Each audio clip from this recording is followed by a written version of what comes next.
Good morning everyone, welcome back to my kitchen. It is Saturday morning at 10:15 on a beautiful sunny but very warm day, and I just wanted to come on fairly quickly because I'm about to head off to my oldest son's house to see his family, and they have a new beautiful little bunny rabbit. So I thought I might go and take a couple of pictures of him and put them on the end of this video, so hopefully I can get some good pictures of him. I'll put in the description if I do, and then you can just hang on till the end and see their gorgeous rabbit, who's called Falaffels, by the way. It's a combination of two names. I'm not sure what the two names are, but I can't wait to see him, his new little rabbit. He's not very old. Yeah, okay, so that's what I'm going to be doing after I make this video, and I've decided to put Lottie into the bassinet today just for a change, and we're in the kitchen again. My house is in cave mode, so it's very dark everywhere except the kitchen.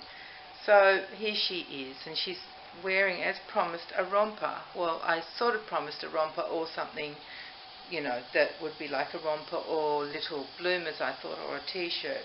But I came across this one and I couldn't resist it. It's so sweet, and amazingly it's only a 1 month size, but it fits her really well. It's I think it's a Babidu one, and it's, let me describe it for those of you who can't see it very well.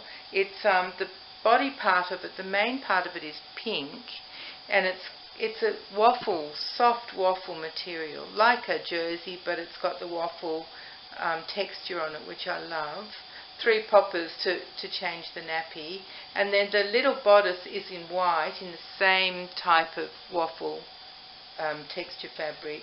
And there's a ruffle collar in white, which has got a lovely pink little picot edge on it. And it's sleeveless, but around the shoulders there's another little ruffle in white with a pink trim. And that's it, it's simple. It's just got 3 poppers at the back, and yeah, and it's a 1 month size, and it fits her. I think most of her things are 0 to 3, and there are a few 1 month things that I can't remember if I thought they might fit Pippa, but they certainly wouldn't fit Pippa, and they're perfect for Lottie, so I'm very happy about that. So the reason I've come back on is because in yesterday's video I was so silly and I forgot to tell you the answers to the 2 truths and 1 lie. I don't know what's wrong with my brain lately. Maybe it was just overloaded over Christmas.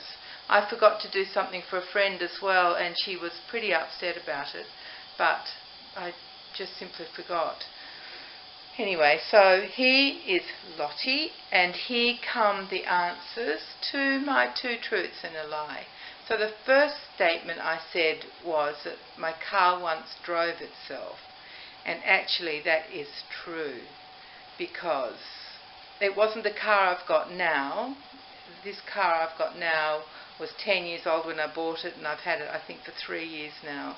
But the car before that was just I think 11 or 12 years old, but while it was still virtually brand new, it did drive itself. It was so scary.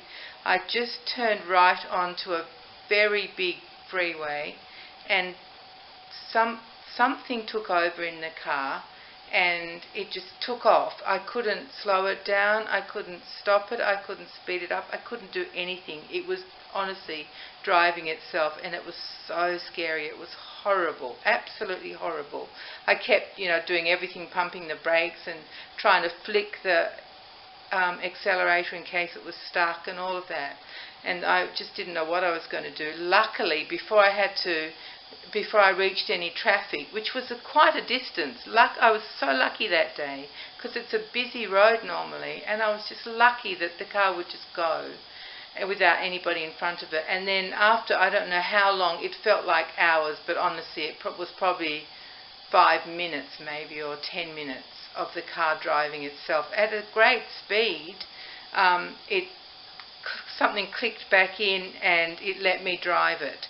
And I was so scared, it was just horrible. I actually ended up taking it I went with Jen and we took it to the garage, and there was such a condescending, patronising man there. He said, come and have a look at this. Do you think the car mat was caught under the accelerator? And I said, no, the car mat wasn't caught under the accelerator. I checked for that. So anyway, when we finally got to the proper mechanic at that same place, the mechanic who wasn't condescending and who was helpful, he said it was something that happened inside the computer program of the car, and so he had to redo it and re-upload everything, and it didn't happen again. But let me tell you, it was really scary, and it did drive itself. It was horrible. So that statement is true. My second statement was that I've been in 2 earthquakes. Now, I wonder if that's true or false. Well, actually it's true. I have been in 2 earthquakes. The first one was when I was 15 years old and living in Perth, still in our family home, of course, because I wasn't old enough to be married. In fact, I hadn't quite met my future husband at that point. So I was 15, and it was in October, the 14th of October, at just before 11 o'clock in the morning in 1968. And what happened was that there was a little town east of Perth called Meckering, and it's actually on a fault. It's called the Meckering Fault. And they had an earthquake. It was a magnitude 6 on the Richter scale. Luckily, Meckering wasn't then a very big town. I don't know if it's much bigger. I suppose it's bigger by now. But it was a huge earthquake, and it reached Perth. And what happened was it shook our 2-story house, which is incredible. And my brother was upstairs and my dad was downstairs, because my brother and I had bedrooms upstairs. After I was 10, we moved up there. We used to share a bedroom till then. But my brother was super messy and I was super tidy. And his stuff just kept creeping into my half. So in the end, my mum thought she'd put us upstairs. There were 2 bedrooms up there with a little alcove in between where we used to keep it was like the linen press where all the linen was. And so Paul got the bigger bedroom because he was a tinkerer and an inventor and a creator and a mess maker. So he had the big room at the front of the house, which had the extra space of the front, like above the front veranda. So he had the bigger room. I had the other room at the back of the house.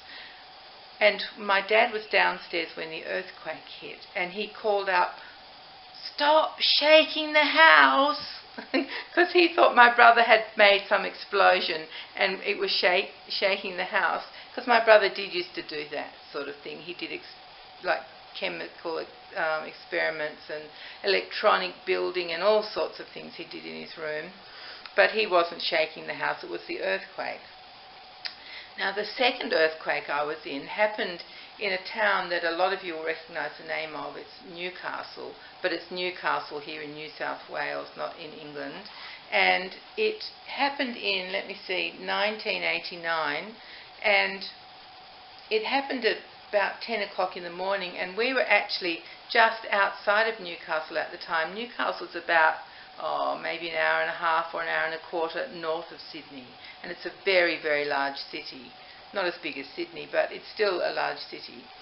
And an earthquake hit then in December, the 28th of December, so just after Christmas of 1989, it hit. And the trouble with that one was that because it hit virtually in the centre of the town, 13 people were killed and some significant buildings fell down, and there were hundreds of people injured, and it was horrible. But we were very close to that in a holiday house, and I was scrubbing the bath at the time, and as I was scrubbing it, I felt some movement, and like the bath moved, and I thought, that's weird. So later on we found out what had happened. It was my second earthquake. So that one was true. So that leaves number 3, that I met Steve Irwin at the zoo. So you know that one's not true. I didn't meet Steve Irwin, excuse me.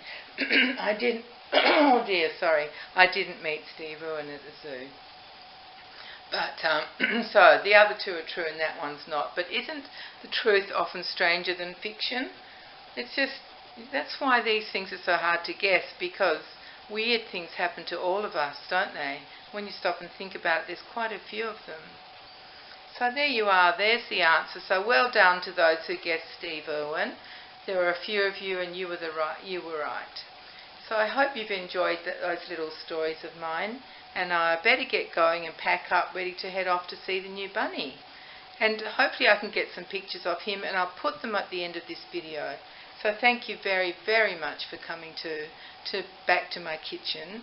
And next time I'll offer you a cup of tea when I've got a bit more time. I've got all sorts of different flavours of tea. Oh dear, sorry about my throat. So I can offer you a cuppa next time. I can offer you coffee as well, or a cold drink, because it is very hot here. Tomorrow's going to be even hotter than today. Today's only going to be 31, and tomorrow is going to be in the high 30s. I think I've already told you that, but it's so yucky. That's all anybody talks about at the moment. So there's my little Lottie. Oh, I better just tell you that I put a little pink bow in her hair, and I think that looks really cute. And she's holding her Guess How Much I Love. Well, it's not really hers, it's everybody's Guess How Much I Love You rabbit. I left her own little rabbit in the pram when I transferred her across, and she didn't kick up a fuss. So I thought I'd just give her this rabbit for a change. She seems to like him. She's cuddling him with her little arm. And you can see her bracelet a bit. Her beautiful bluebird bracelet that she wears all the time. So there you are. That's little Lottie, and that's my 3 stories. So thank you very much, everyone, and I'll see you probably after my grandchildren have left on Monday. So I'll make a video on Monday or Tuesday and tell you how exciting it was and all the naughty things we got up to. So thank you very much, everyone. Take care and be kind to each other. Bye-bye.